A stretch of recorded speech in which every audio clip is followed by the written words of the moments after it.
خدا کے زندہ اور پاک کلام میں سے پیدائش کی کتاب اس کا 19واں باب۔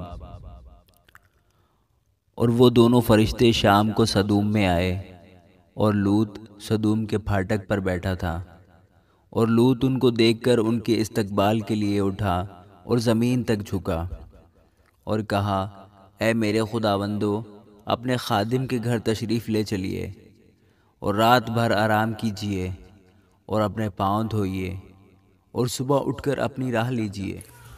اور انہوں نے کہا، نہیں، ہم چوک ہی میں رات کاٹ لیں گے۔ لیکن جب وہ بہت باجد ہوا تو وہ اس کے ساتھ چل کر اس کے گھر میں آئے، اور اس نے ان کے لیے ضیافت تیار کی اور بے خمیری روٹی پکائی، اور انہوں نے کھایا۔ اور اس سے بیشتر کہ وہ آرام کرنے کے لیے لیٹیں، سدوم شہر کے مردوں نے، جوان سے لے کر بڈھے تک، سب لوگوں نے ہر طرف سے اس گھر کو گھیر لیا۔ اور انہوں نے لوط کو پکار کر اس سے کہا کہ وہ مرد جو آج رات تیرے ہاں آئے کہاں ہیں؟ ان کو ہمارے پاس باہر لے آ تاکہ ہم ان سے صحبت کریں۔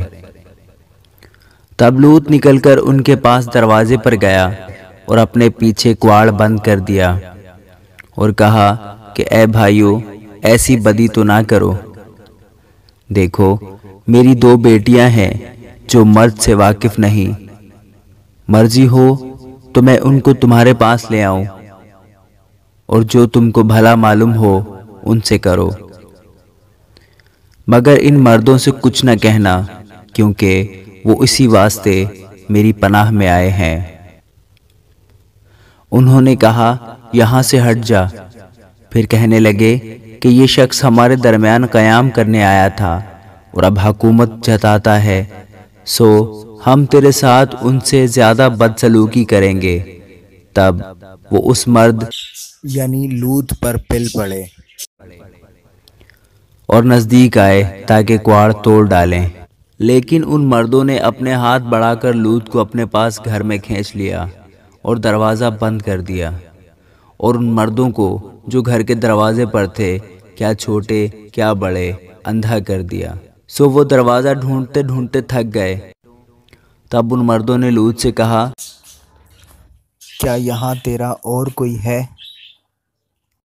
داماد اور اپنے بیٹوں اور بیٹیوں اور جو کوئی تیرا اس شہر میں ہو، سب کو اس مقام سے باہر نکال لے جا، کیونکہ ہم اس مقام کو نیست کریں گے، اس لیے کہ ان کا شور خداوند کے حضور بلند ہوا ہے، اور خداوند نے اسے نیست کرنے کو ہمیں بھیجا ہے۔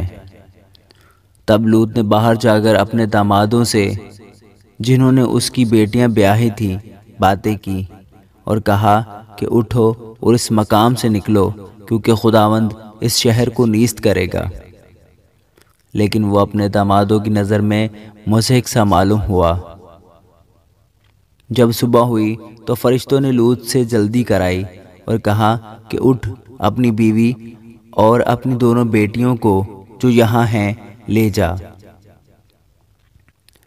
ایسا نہ ہو کہ تو بھی اس شہر کی بدی میں گرفتار ہو کر ہلاک ہو جائے۔ مگر اس نے دیر لگائی تو ان مردوں نے اس کا اور اس کی بیوی اور اس کی دونوں بیٹیوں کا ہاتھ پکڑا، کیونکہ خداوند کی مہربانی اس پر ہوئی، اور اسے نکال کر شہر میں باہر کر دیا۔ اور یوں ہوا کہ جب وہ ان کو باہر نکال لائے تو اس نے کہا، اپنی جان بچانے کو بھاگ، نہ تو پیچھے مڑ کر دیکھنا، نہ کہیں میدان میں ٹھہرنا، اس پہاڑ کو چلا جا، تا نہ ہو کہ تو ہلاک ہو جائے۔ اور لوط نے ان سے کہا کہ اے میرے خداوند، ایسا نہ کر، دیکھ، تو نے اپنے خادم پر کرم کی نظر کی ہے اور ایسا بڑا فضل کیا کہ میری جان بچائی۔ میں پہاڑ تک نہیں جا سکتا، کہیں ایسا نہ ہو کہ مجھ پر مصیبت آ پڑے اور میں مر جاؤں۔ دیکھ، یہ شہر ایسا نزدیک ہے کہ وہاں بھاگ سکتا ہوں، اور یہ چھوٹا بھی ہے، اجازت ہو تو میں وہاں چلا جاؤں، وہ چھوٹا سا بھی ہے اور میری جان بچ جائے گی۔ اس نے اس سے کہا کہ دیکھ، میں اس بات میں بھی تیرا لحاظ کرتا ہوں کہ اس شہر کو جس کا تو نے ذکر کیا غارت نہیں کروں گا۔ جلدی کر اور وہاں چلا جا، کیونکہ میں کچھ نہیں کر سکتا جب تک کہ تو وہاں پہنچ نہ جائے۔ اسی لیے اس شہر کا نام سغر کہلایا۔ اور زمین پر دھوپ نکل چکی تھی جب لوط سغر میں داخل ہوا۔ تب خداوند نے اپنی طرف سے سدوم اور عمورہ پر گندک اور آگ آسمان سے برسائی، اور اس نے ان شہروں کو اور اس ساری ترائی کو اور ان شہروں کے سب رہنے والوں کو اور سب کچھ جو زمین سے اگا تھا غارت کیا۔ مگر اس کی بیوی نے اس کے پیچھے سے مڑ کر دیکھا اور وہ نمک کا ستون بن گئی۔ اور ابراہیم صبح سویرے اٹھ کر اس جگہ گیا جہاں وہ خداوند کے حضور کھڑا ہوا تھا، اور اس نے سدوم اور عمورہ اور اس ترائی کی ساری زمین کی طرف نظر کی، اور کیا دیکھتا ہے کہ زمین پر سے دھواں ایسا اٹھ رہا ہے جیسے بھٹی کا دھواں۔ اور یوں ہوا کہ جب خدا نے اس ترائی کے شہروں کو نیست کیا تو خدا نے ابراہیم کو یاد کیا اور ان شہروں کو جہاں لوط رہتا تھا غارت کرتے وقت لوط کو اس بلا سے بچایا۔ اور لوط سغر سے نکل کر پہاڑ پر جا بسا، اور اس کی دونوں بیٹیاں اس کے ساتھ تھیں، کیونکہ اسے سغر میں بستے ڈر لگا، اور وہ اور اس کی دونوں بیٹیاں ایک غار میں رہنے لگے۔ تب پہلوٹی نے چھوٹی سے کہا کہ ہمارا باپ بڈھا ہے اور زمین پر کوئی مرد نہیں جو دنیا کے دستور کے مطابق ہمارے پاس آئے۔ آؤ ہم اپنے باپ کو مے پلائیں اور اس سے ہم آغوش ہوں تاکہ اپنے باپ سے نسل باقی رکھیں۔ سو انہوں نے اسی رات اپنے باپ کو مے پلائی، اور پہلوٹی اندر گئی اور اپنے باپ سے ہم آغوش ہوئی، پر اس نے نہ جانا کہ وہ کب لیٹی اور کب اٹھ گئی۔